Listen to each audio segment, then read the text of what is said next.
You know, it's funny. Usually when you watch, like, a magic trick, you're fully aware that you're being fooled. Oh, yeah, definitely. You're expecting. Exactly. You watch the magician's right hand doing all that theatrical waving with the wand, and you just completely ignore the left hand casually slipping the coin into their pocket. I mean, it's classic misdirection. Right, it's the grand illusion. You pay for the spectacle, you inherently understand the rules of the game, and you willingly suspend your disbelief to just, enjoy the show. Yeah. But what if I told you that you willingly walk into this exact same kind of grand illusion all the time, completely unaware? Really, all the time. All the time. Every time you step out of your car to grab, like, some cheap party supplies or a heavily discounted greeting card or just a quick snack, you are stepping onto the stage. Oh, I see where you're going with this. Yeah, I'm talking about the variety store. You know, the dollar store, the pound shop, the five and dime. The absolute titans of modern retail. Exactly. So welcome to the deep dive. Today, our mission is to explore how these seemingly simple, ultra-cheap stores morphed into this massive $77 billion industry. Which is just a staggering number when you think about it. It really is. I mean, an industry that, believe it or not, actually has more locations than drugstores and generates higher annual sales than massive traditional giants like Macy's. So, okay, let's unpack this. Yeah, and to set the table properly here, we really need to clearly define the parameters of what we're actually looking at in these sources. Right, because not all discount stores are the same. Exactly. A variety store is specifically a retail environment selling general merchandise. So that encompasses apparel, toys, basic hardware, dry goods, and, well, an increasingly large selection of groceries. Which we will definitely get into later. Oh, for sure. But the absolute key differentiator here, the engine of the whole operation, really, is that they sell these goods at discounted and very rigid, fixed price points. So like the classic, 5 and 10 cents back in the day. Right. Historically, it was 5 and 10 cents. More recently, it's a single dollar or a single pound. And we are deliberately separating these from general merchandise superstores like Target or warehouse clubs like Costco. Because they just operate differently, right? Yeah, totally different. Those giants operate on completely different fundamental economic principles. Okay, so before we figure out how these stores completely took over the modern retail landscape, we really have to understand the foundational mechanics of their survival. Which is honestly the most fascinating part. Right, because how exactly does a massive corporation make billions of dollars in revenue when the things they are selling literally cost pocket change? I mean, the math feels like it shouldn't work. I'm assuming there's, like, a heavy reliance on the classic volume play. Oh, absolutely. The volume play is the bedrock. You are buying and selling vast, almost unfathomable amounts of goods at heavily discounted prices. Like mountains of plastic combs and stuff. Exactly. A store might only make a microscopic fraction of a penny in actual profit margin on each individual plastic comb or, say, a pack of batteries. Just a fraction of a penny. Just a fraction. But you multiply that fraction of a penny by millions of daily transactions across thousands of stores globally, and suddenly you have a multi-billion-dollar enterprise. But sheer volume alone can't be enough to sustain a massive corporate infrastructure, right? I mean, especially when supply chain costs fluctuate. This is where my magician analogy comes back into play. Let's hear it. Okay, so you walk into a dollar store and you see a sturdy kitchen spatula for $1. Your brain instantly registers, like, wow, what a steal. A spatula is usually $4 or $5. Right. You feel like you just won the lottery. Exactly. But you are so completely distracted by the amazing deal on that spatula that you toss a tiny travel-sized bottle of generic shampoo into your basket, also for $1. And you don't even realize you just severely overpaid for that shampoo based on its volume. Yes, it is brilliant retail misdirection. What's fascinating here is how effectively this taps into human psychology. The consumer's brain basically shuts off its usual rigorous price-checking mechanism the exact moment they cross the threshold of a designated discount store. Wow, so we just stopped thinking critically. Pretty much. Retailers purposely price certain items higher than a standard grocery store would, specifically to capitalize on this psychological blind spot. That is wild. Yeah, because you see heavy, legitimate discounts on anchor items in the store, like your spatula.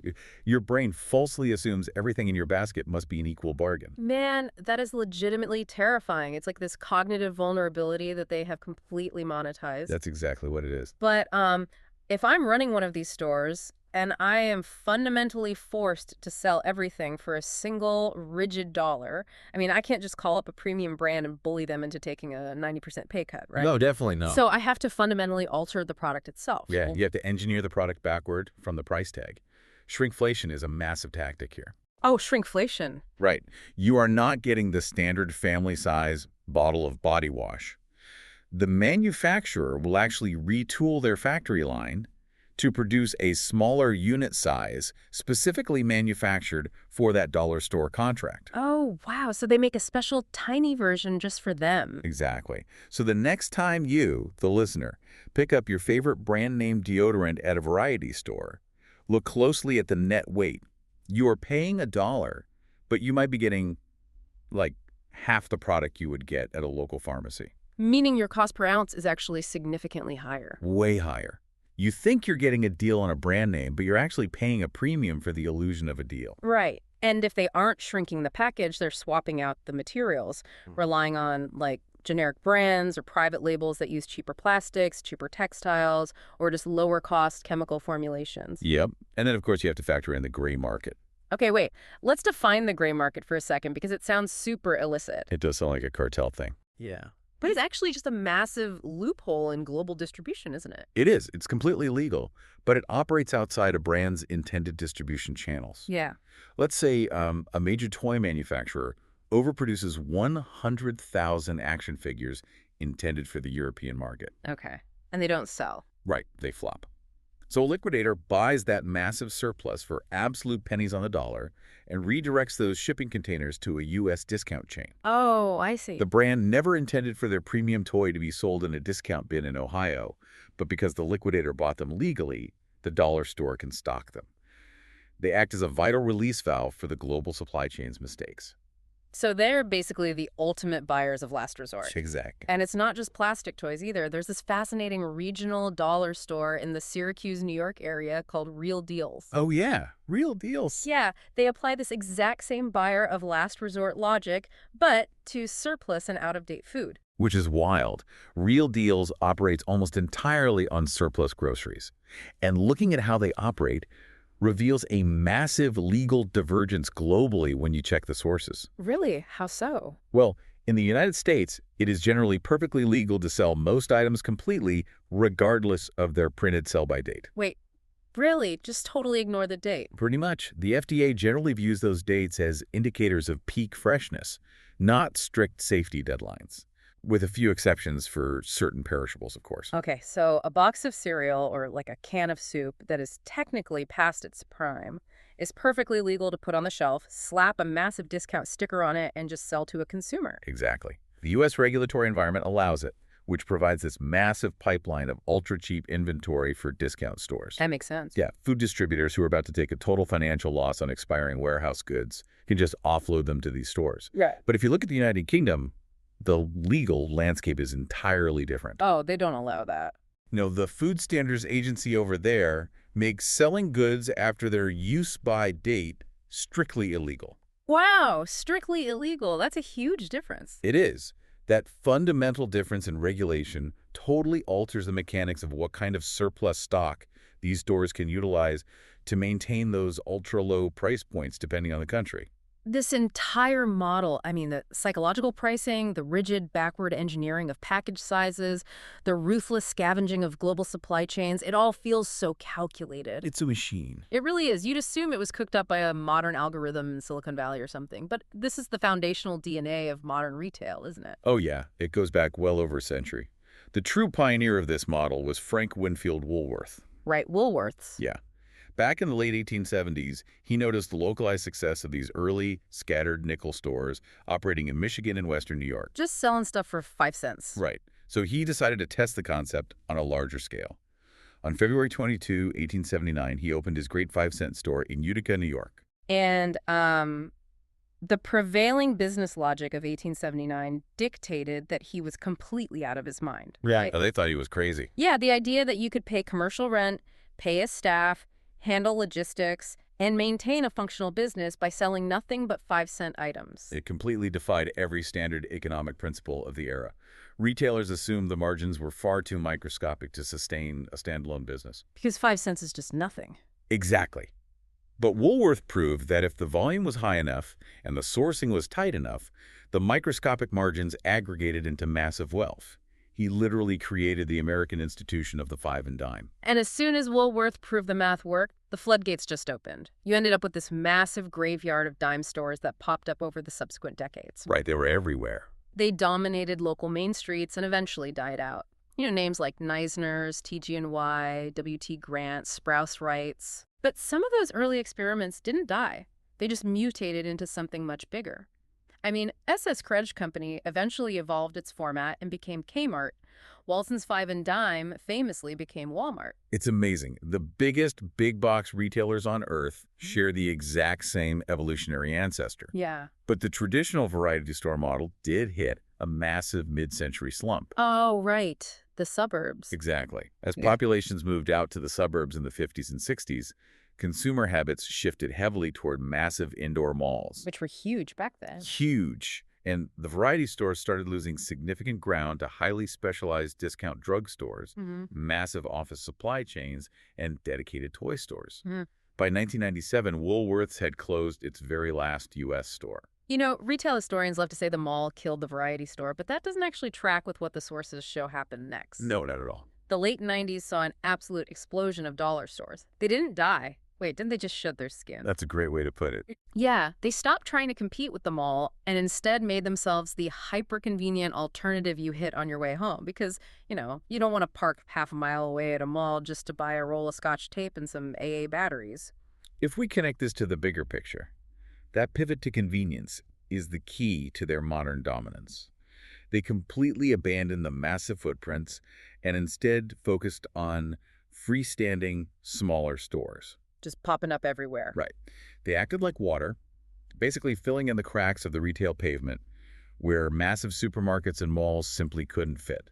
Small rural towns, dense downtowns, and tight neighborhood corners. Convenience became their ultimate weapon. It drove impulse purchases. You run in for paper towels, you leave with candy, a cheap screwdriver, and a greeting card. And that convenience allowed them to actively replace other retail types. Since 1998, this dollar store industry has grown by 43%. 43%. Yes. To visualize that scale, by 2018, Dollar Tree had 14,000 distinct locations in the U.S. The very next year, Dollar General hit 15,000 locations. They embedded themselves into the daily routines of millions of people. And because they are so perfectly calibrated for that quick, frictionless trip, they've infiltrated places and demographics you would never, ever expect. This is where it shatters a lot of myths. Totally. We have this ingrained cultural association that dollar stores are exclusively for, like, lower-income rural towns or struggling urban neighborhoods. But here's where it gets really interesting. Lay it on us. Atherton, California. Atherton has a variety store operating right within its city limits, and the median household income there is nearly $185,000 a year. That's incredible. Right. It proves that a good bargain is an irresistible universal human trait. It doesn't matter how much wealth you have accumulated, nobody wants to feel like a sucker paying $5 for a basic roll of gift wrap when they know it costs pennies to make. Oh, absolutely.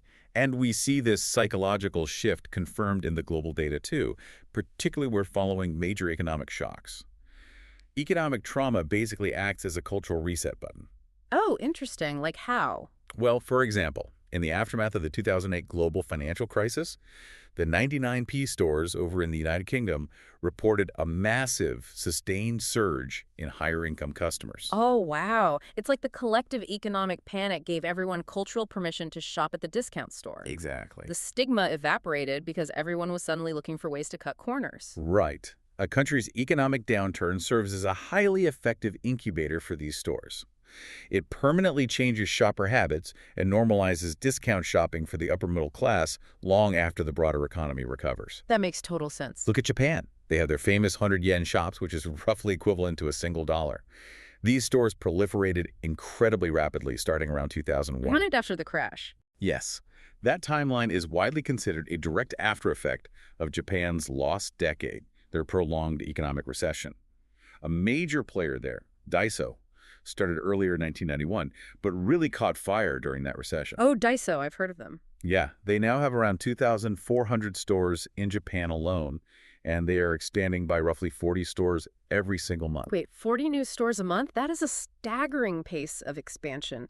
And it's not isolated to Japan either. China has a massive chain called Miniso that specializes in household goods, cosmetics, and toys. Miniso is huge. In 2016 alone, their sales revenue hit $1.5 billion. And they've exported that model globally as well, with 1,800 stores across Asia, Europe, Oceania, Africa, North and South America. But if you want to examine the absolute bleeding edge of hyper-competitive discount retail, you have to look at Hong Kong. Okay, what's going on in Hong Kong?